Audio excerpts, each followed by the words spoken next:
하나님은 평범한 일상 속에 특별한 은혜를 준비해 놓으십니다. 평범한 일상을 특별한 은혜로 바꾸시기도 합니다. 저는 이제 드라마 예전에 보면은, 요즘에는 안 그러는 것 같습니다만, 이렇게 결혼 프로포즈나 생일 이렇게 뭐 선물을 줄 때 상대방을 이렇게 불러내서 커피숍에서 특별히 딱 주문한 케이크를 주잖아요.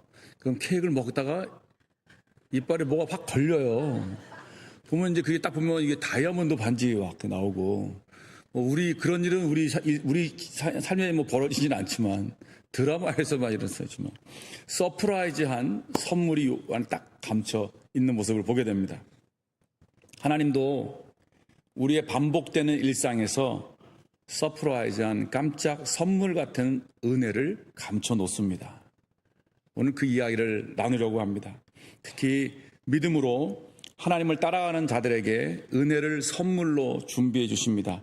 기적과 이적 같은 눈이 확 띄어지는 은혜를 주시기도 하지만 평범한 일상 속에 날마다 반복되는 스케줄 속에 하나님의 은혜를 감추어 놓으실 때가 있습니다. 그래서 평범한 일상, 반복되는 일상이 무료하고 지겨운 것이 아니라 오늘은 하나님께서 어떤 은혜를 감추어 놓으셨을까 하는 그 기대와 설렘으로 아침에 눈을 뜰 수 있습니다. 여러분, 이 기대와 설렘으로 매일마다 아침마다 눈 뜨는 은혜가 저 여러분에게 있기를 축원합니다. 지난 시간에 여호수아 1장에서 백성이 한 팀으로 하나로 단결된 모습을 보았습니다. 승리하는 공동체는 일사불란하게 움직입니다. 여호수아는 하나님의 명령을 듣고 순종했고요. 중간 지도자는 여호수아의 명령에 순종해서 백성에게 그대로 전달했고, 백성들은 여호수아를 믿고 여호수아의 명령에 철저하게 순종할 것을 다짐하면서 1장을 마무리했습니다. 1장 초반부터 신명기 마지막 장부터 시작된 이스라엘의 분위기 되게 침울했습니다. 모세는 죽었죠. 죽음 후에 30일 동안 온 국민이 한 300만 명 되는 온 국민이 30일 동안 애곡했습니다. 얼마나 분위기가 막 가라앉았겠습니까? 침울하고 어두웠고 말도 없습니다. 그런데 다시 일어서는 분위기로 전환되었습니다. 공동체의 목표가 생겼고요. 목표를 이루겠다는 강한 의지와 동기가 생겼고요. 여호수아를 중심으로 똘똘 뭉쳤습니다. 이제 여호수아는 가나안 땅으로 돌격하는 일만 남았습니다.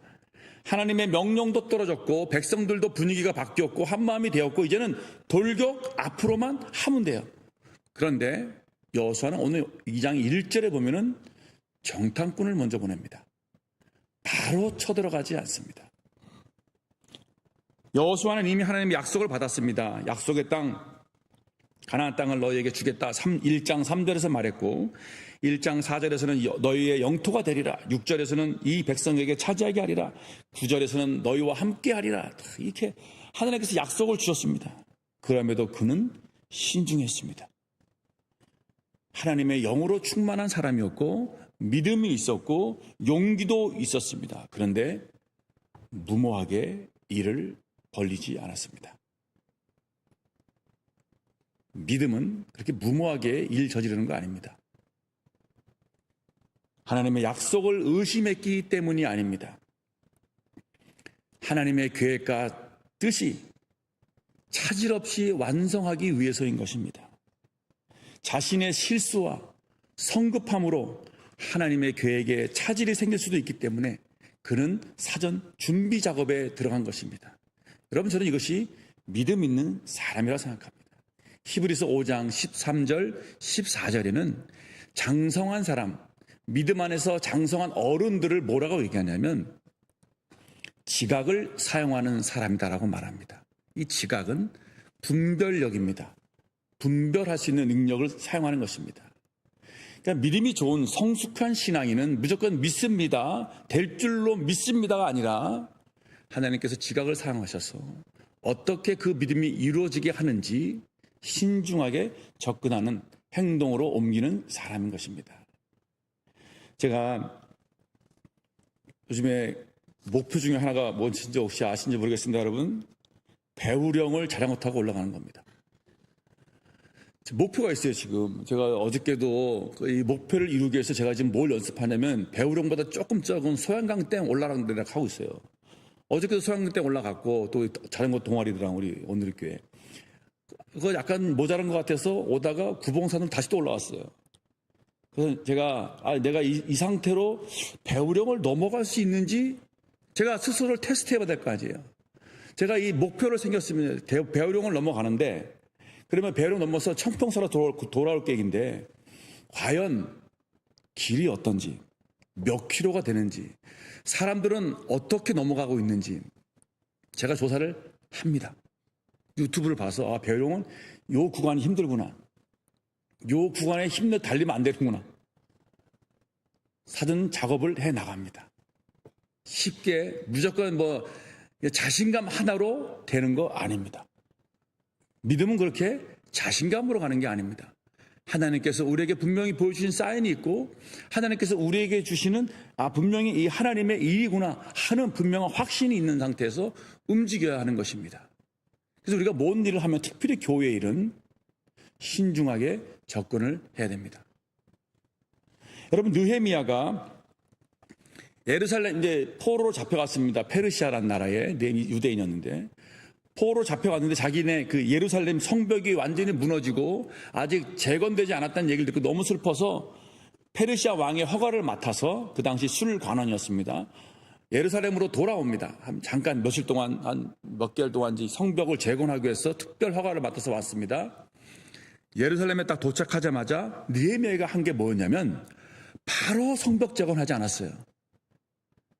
도착하고 3일 만에 이제 적응 좀 하고 몰래 밤에 측근들과 함께 성벽을 다 돌아봅니다. 어디가 무너졌고 어디가 불에 탔고 어디를 보수해야 되고 어떻게 보수하는지 밤에 아무도 모르게 다 사전조사합니다.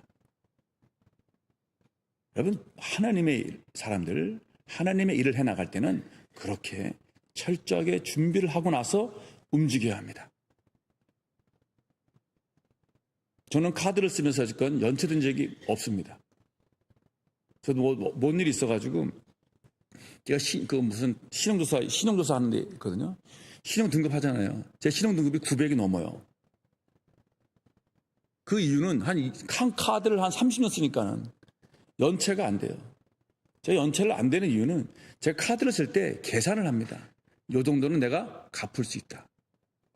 넘어가면 안 씁니다. 저는 그래서 카드 가지고 카드 잘못 써가지고 감당이 안 되는 경우가 종종 있잖아요. 그래서 저는 한편으로는 이거는 관리를 잘못한 거다. 자신의 계획성에서 요 정도는 내가 갚을 수 있는 능력이 된다는 그것까지만 딱 쓰지 않으면 넘어가 버립니다. 그래서 한 번도 연체되지 않았기 때문에 제가 아무 직장도 없는데 세금 신고 한 것도 없는데 900점이 넘어요. 923점인가 그래요.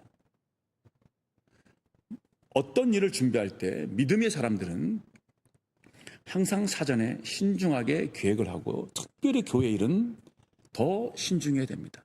예수님께서 누가복음 14장에 많은 무리들이 예수님을 따라왔습니다. 그때 예수님께서 하신 말씀 중에 하나가 뭐냐면 너희가 예수의 제자가 내 제자가 되기 원한다면 잘 계산하고 와라. 잘 계산하라. 마치 전쟁을 할 때 상대편 적군이 2만 명이고 너는 2천 명밖에 안 되는데 싸워서 질 것 같으면 그냥 가서 화해를 해라. 먼저 계산하고 오라는 겁니다. 신중하게 접근하는 것입니다. 이것은 믿음이 없는 게 아니라 믿음을 갖고 하나님의 뜻을 잘 이루어 나가기 위한 것입니다. 나의 어리석음과 무지함과 성급함으로 하나님의 일을 망쳐서는 안 되기 때문에 그렇습니다. 여호수아는 신중하게 행동에 들어갔습니다. 그는 먼저 상황 파악에 들어갔습니다. 이를 위해서 두 사람을 정탐꾼으로 보냈습니다.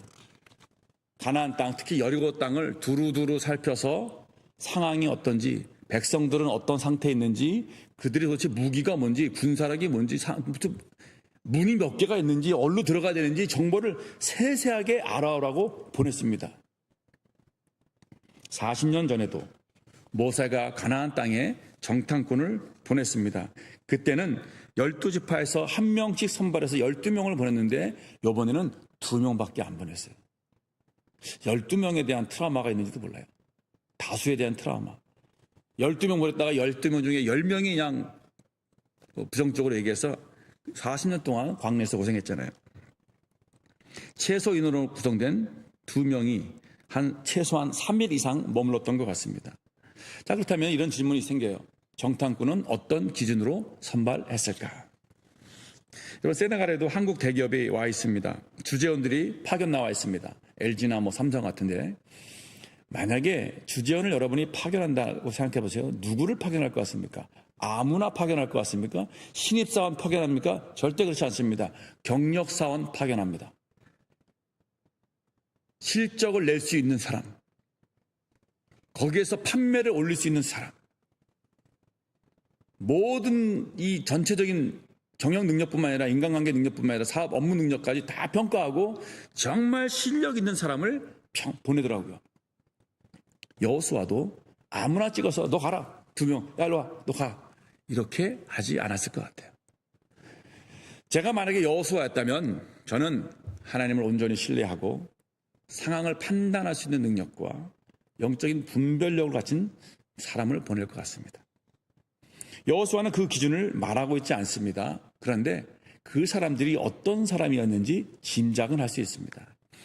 이 두 정탐꾼이 정탐을 마치고 돌아옵니다. 돌아와서 보고를 하는 내용을 보면 알 수 있습니다. 한번 23절, 24절 한번 읽겠습니다. 오늘 2장 마지막 23절, 24절입니다. 그 두 사람이 돌이켜 산에서 내려와 강을 건너 눈의 아들 여호수아에게 나아가서 그들이 겪은 모든 일을 고하고 또 여호수아에게 이르되 진실로 여호와께서 그 온 땅을 우리 손에 주셨으므로 그 땅의 모든 주민이 우리 앞에서 간담이 녹더이다 하더라. 자, 그들이 보고한 내용은 뭐였냐면요, 진실로 여호와께서 그 땅을 어떻게 했다고요? 우리 손에 주셨다는 거예요. 여러분, 이 말을 언제 했는지 아세요? 이 말을 누가 한지 아세요 혹시? 1장 3절 한번 보시겠어요? 1장 3절. 자, 일단 한번 읽겠습니다. 시작. 내가 모세에게 말한 바 같이 너희 발바닥으로 밟는 것은 모두 내가 너희에게, 누가 한 말입니까? 이 말이 하나님이 한 말이에요. 하나님이 여호수아에게 한 말인데 정탐꾼이 그대로 말을 합니다. 동일한 말을 해요. 다시 말하면 정탐꾼은 하나님과 같은 마음을 갖고 있었습니다. 하나님과 동일한 시각을 갖고 있었습니다. 하나님의 시각으로 상황을 파악하고 분석하고 해석하고 결론을 내렸습니다. 성경은 이런 사람을 하나님의 마음에 합한 자라고 말합니다. 하나님의 마음을 시원하게 하는 자라고 합니다. 40년 전에 모세가 정탐꾼을 12명 보냈습니다. 그 중에 10명은 이 사람들과 정반대 이야기를 했습니다. 그들도 40일 동안 정보를 수집했습니다. 그 땅에 풍성한 열매를 갖고 왔어요. 석류와 무화과도 갖고 오고, 포도송이가 너무 커가지고 포도 가지를 잘라서 왔는데 너무 무거워서 두 사람이 어깨에 메고 올 정도로 아주 과일이 풍성한 곳이었습니다. 그 땅을 정말 젖과 꿀이 흐르는 땅이라고 말을 했습니다. 그런데 어떻게 보고서에 결론 내리냐면 그 땅을 차지할 수 없다 라고 결론 내립니다. 불가능함, 전쟁에서 반드시 패할 것임, 100점 100패. 그 땅 거주민은 강하고 성읍은 견고하고 힘이 클 뿐 아니라 거기 사는 원주민은 거인족입니다. 우리는 스스로 보기에도 메뚜기 같습니다. 그러면 그들이 본 것은 사실입니다. 그들이 수집한 정보, 가나안 땅에 대한 현실, 정확한 팩트입니다. 틀리지 않아요. 그런데 그 정보를 하나님의 시각에서 보지 못했습니다. 하나님의 시각에서, 하나님의 눈에서 그 정보를 파악하고 해석하고 결론 내리지 못했습니다. 하나님께서 이미 약속하셨는데 그 약속을 믿지 못했습니다. 뭐 때문에요? 현실 때문에. 정보에 믿음이 무너져 버렸습니다. 현실적인 정보가 틀린 게 아니에요. 현실의 정보를 다 듣고 나서 마음이 무너져 버렸습니다. 그들이 본 것으로 인해서 믿음이 없어져 버렸습니다. 현실에 압도당해서 전능하신 하나님을 볼 수 없었습니다. 그러나 오늘 본문의 두 정탐꾼은 달랐습니다. 그들이 정탐 과정에서 겪은 이야기와 여리고성에서 들었던 이야기, 만났던 그 사람을 통해서 그 자기가 수집한 모든 정보를 다 보니까 이게 하나님께서 하시는 일이구나 라는 결론을 내렸습니다. 여러분, 그들도, 이 두 사람 정탐꾼들도 여리고성이 얼마나 큰지, 얼마나 견고한지 보았습니다. 그 민족들이 얼마나 거인인지 보았고요. 그 강력한 군대와 군사력을 보았습니다. 그런데 그 현실을 보고 한 것이 아니라 다른 것을 결론으로 보고합니다.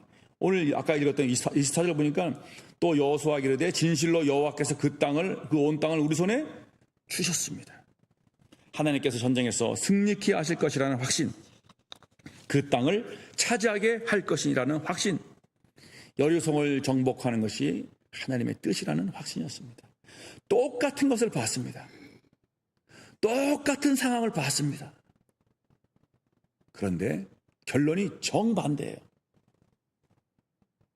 그 믿음의 두 사람, 그 사람이 바로 이 정탐꾼 두 사람이었습니다. 여호수아는 어떤 이유로 이 두 사람을 선택했는지 모르지만 그의 선택은 탁월했습니다.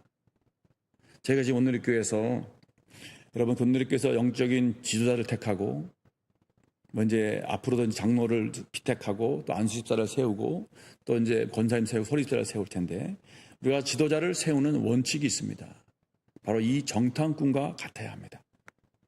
단순하게 현실을 보고 정보적인 능력이 있고 현실을 다 파악하고 지식이 많은 사람이 중요한 게 아니라 거기서 그치면 안 됩니다. 그것을 어떻게 바라봅니까? 하나님의 시각으로 바라봐야 합니다. 하나님께서 어떻게 이 상황을 끌고 가시는지 볼 수 있는 영적인 눈과 믿음이 있는 사람이 지도자가 되어야 합니다.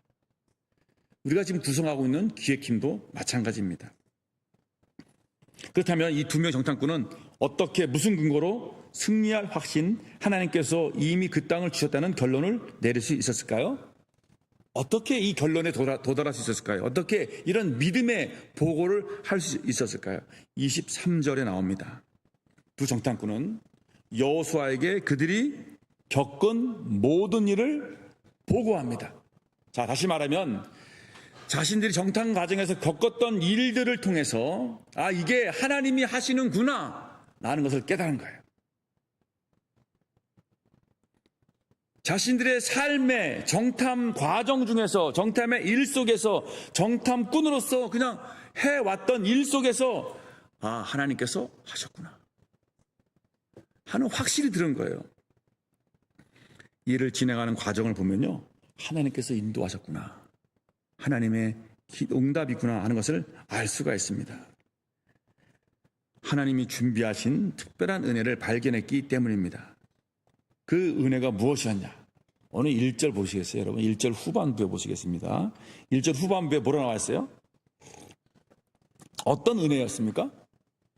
그들이 가서 라합이라 하는 기생의 집에 들어가 거기서 유숙하더니, 이게 하나님의 은혜였어요.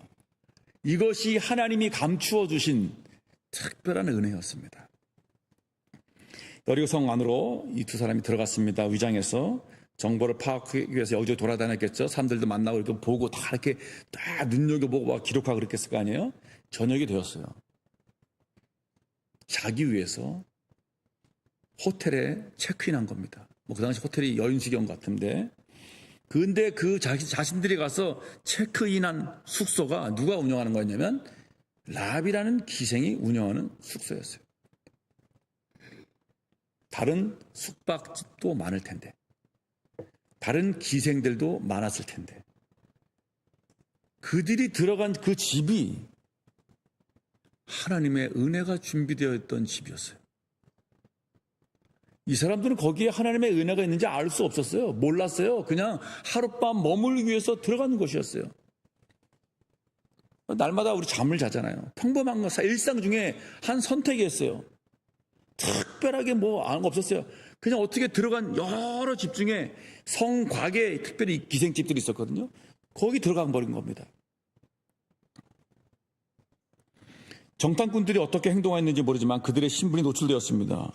이렇게 빨리 노출된 것을 보면 여리고성의 정보력이 대단하든지 정탐꾼이 어리숙하든지 뭐 둘 중에 하나 같아요. 그런데 보면은 여리고성의 정보력이 대단했습니다. 왜냐하면 여리고성은 이미 딱 준비를 하고 있었어요. 이스라엘이 자기네들을 쳐들어올 것이다. 정탐꾼을 보낼 것이다. 누구든지 이상한 사람이 오면은 보고해라. 그 이야기가 바 나오잖아요. 어떤 사람이 나오죠. 2장 2절에 어떤 사람이 왕에게 보고합니다. 이미 이 정보력이 쫙 나가가지고 이상한 사람 오면 신고해라. 라합의 집에 들어가는 것을 보았습니다. 그 여리고 정보부대는 정탐꾼이 라합의 집에 머물고 있다는 정보를 입수하고 라합의 집에 들이닥쳤습니다. 3절에 보세요. 이렇게 나와 있죠.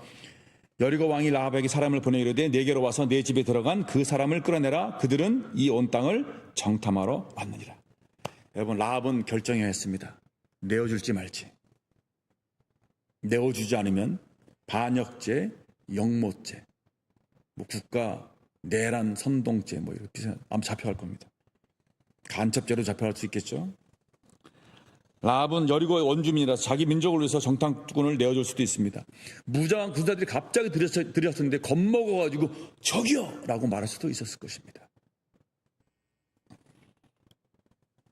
어쩌면 다른 기생이나 다른 숙소의 주인이었다면 바로 자신이 신고했을 수도 있었습니다. 그런데 라합은 당황하지 않았습니다. 그의 마음도 흔들리지 않았습니다. 확고했습니다. 그는 여리고성 주민이지만 여리고성이 앞으로 어떻게 될지 분명히 알고 있었습니다. 우리 8절 9절 한번 읽을까요? 라합은 이렇게 고백합니다. 8절 9절입니다. 또 그들이 눕기 전에 라합이 지붕에 올라가서 그들에게 이르러 말하되 여호와께서 이 땅을 너희에게 주신 줄을 내가 아노라. 우리가 너희를 심히 두려워하고 이 땅 주민들이 너희 앞에서 간담이 농나니. 라합은 이미 하나님을 어떻게 했다고요? 믿었습니다. 이스라엘 백성의 신 여호와를 믿었습니다. 이 땅을 너희에게 준 줄 내가 믿는다. 하나님은 라합을 준비하고 있었습니다. 라합은 군사들의 위협에도 당하지 않고 짧은 순간에 정탐꾼을 도와주기로 결정합니다. 정탐꾼을 몰래 지붕 위에 숨기고 그리고 군사들에게 거짓 정보를 흘립니다. 왔다가 갔는데 빨리 쫓아가면 잡을 수 있을 것이다. 라합의 도움으로 정탐꾼은 정탐을 마치고 살아서 복귀했습니다. 뿐만 아니라 라합을 통해서 성주민의 심리를 파악할 수 있고 라합을 통해서 확신을 얻었습니다. 만약 두 정탐꾼이 다른 숙소에 들어갔고 기생 라합을 만나지 않았다면, 다른 숙소에 들어가서 다른 주인을 만났다면 그들은 처형당했을 것이고 이야기는 전혀 달랐을 것입니다. 그런데 두 정탐꾼이 선택한 숙소에 하나님의 은혜가 기다리고 있었습니다. 평범한 선택에 하나님의 특별한 은혜가 준비되어 있었습니다. 하나님의 계획을 이루어가기 위해서 정탐꾼이 그들의 선택을 하게 만들었고 그 선택한 이후에 하나님께서는 그 은혜를 입게 하신 것입니다. 두 정탐꾼은 어떻게 라합을 만났을까요? 40년 전에 여호수아가 정탐 왔을 때 심어놓은 스파일까요? 이중간첩? 그렇지 않습니다. 정탐꾼은 우연하게 들어갔습니다. 여기 한번 가볼까? 라고 해서 들어간 곳이 그곳이었습니다.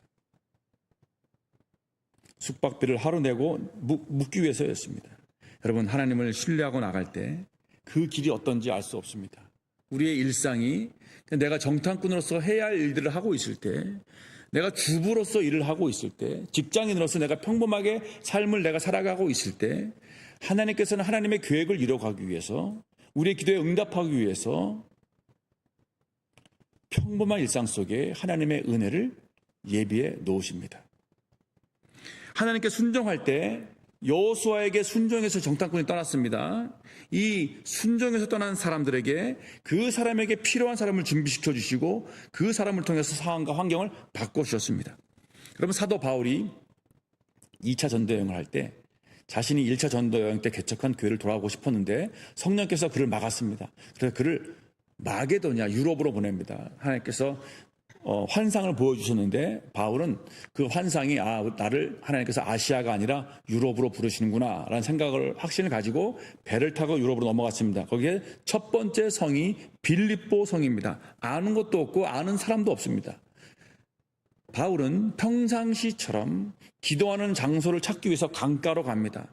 근데 그 강가에서 누굴 만나냐면 루디아라는 사업가를 만납니다. 루디아는 여자 사업가가 바울의 복음을 듣고 예수님을 영접합니다. 그리고 루디아가 바울과 그 선교팀을 초청해서 자신의 집에서 가정교회가 시작된 것이 빌립보 교회의 개척 역사인 것입니다. 바울은 평상시처럼 기도하는 장소를 찾아갔고 하나님께서는 그 평상시에 하던 대로 그의 습관대로 찾아갈 그곳에 특별한 은혜를 준비하고 계셨습니다. 평범한 일상에서 하나님이 준비하신 특별한 은혜를 경험한 것입니다. 두 개의 간증을 나누고 마치려고 합니다. 지난주에 사무실 이전했다고 집사님이 사무실 이전 예배를 드려달라고 해서 갔다 왔습니다. 교회 바로 옆이에요. 이 집사님이 기도 제목이 뭐였냐면 하나님 교회 옆에 사무실을 얻어서 좀 교회 집회 모든 집회 참여하고 지금까지도 돌파 기도에 한 번도 안 빠져서 시작한 이후로 계속 나오고 수요 예배 나오고 이제 업무 끝나고 예배에 참석할 수 있도록 교회 가까운 곳에 사무실을 얻는 게 소원이었습니다. 그런데 불가능했어요.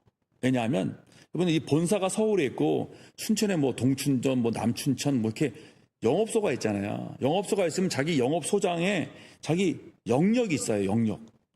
근데 이 집사님 영역이 여기가 아니라는 거예요. 더 멀다는 거예요. 여기는 다른 영업소 영역이 있는 거예요. 그 사람 다른 영업소 사무소가 여기 있는 이상 들어올 수 없어요. 그런데도 하나님 기도 들어주시옵소서. 사무실 교회 가까운데 가기 원합니다. 그러던 어느 날 집사님이 카톡 프로필을 바꿨대요. 그 카톡 프로필을 성경 구절을 바꾼 거예요. 일어나 빛을 발하라 이 구절이거든요. 프로필을 바꿨는데 그랬더니 본사에서 평상시 잘 알지도 못하고 연락도 없고 대화를 한 적도 없는데 그 사람이 갑자기 연락이 왔답니다. 카톡 프로필이 너무 좋습니다. 멋있습니다. 그러면서 나중에 알고 보니까 이분이 신실한 크리스찬이었어요. 성경 구절을 보고 연락이 온 겁니다.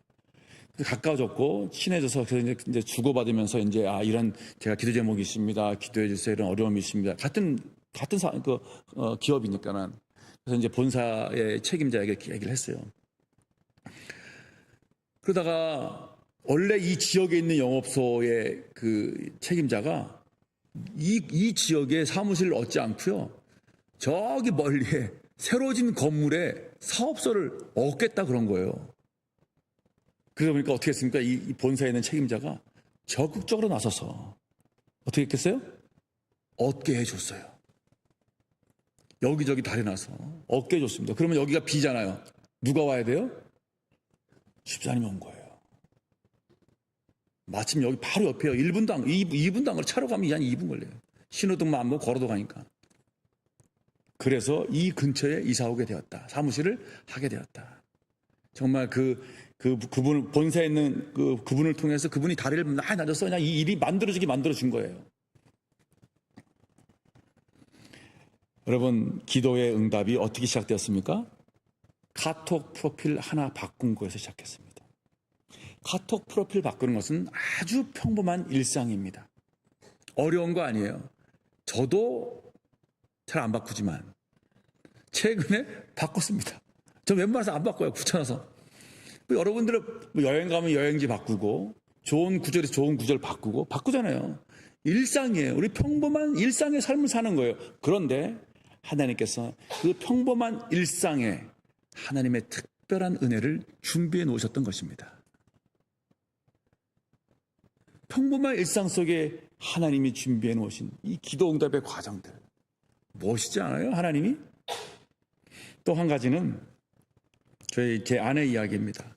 저희 세네갈에 있을 때부터 그냥 집에서 있는 것보다 일을 하고 싶다. 그래서 요즘에 이제 요양사들이 많으니까 요양사 자격증을 따려고 했어요. 그래서 학원 이제 와서 이제 알아보고 있었습니다. 알아보고 있어서 여기저기 전화를 걸었죠. 전화를 걸어서 이제 저희 집사람이 간호사니까는 간호사를 위한 뭐 특별한 반이 있느냐. 그 간호사를 위한 그 학원, 반.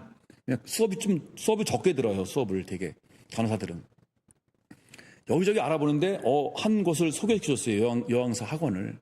그래서 소개받아서 갔습니다. 학원에 등록하고 강의를 들었습니다. 이튿날 학원 대표가 오더니 강의를 할 수 있느냐?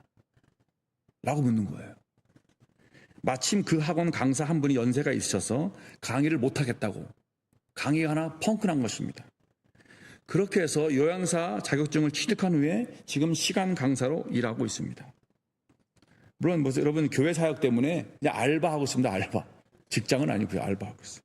저희 부부는 이렇게 얘기했습니다. 만약 여러 학원이 있는데 다른 학원에 등록했다면 이런 은혜가 없었을 것이다. 하나님께서 이 학원으로 우리를 인도하셨구나. 그렇게 고백했습니다. 여러분, 요양사 시험을 준비하기 위한 학원 등록이라는 평범한 일상 속에서 하나님께서는 이런 특별한 은혜를 준비해 놓으신 것입니다.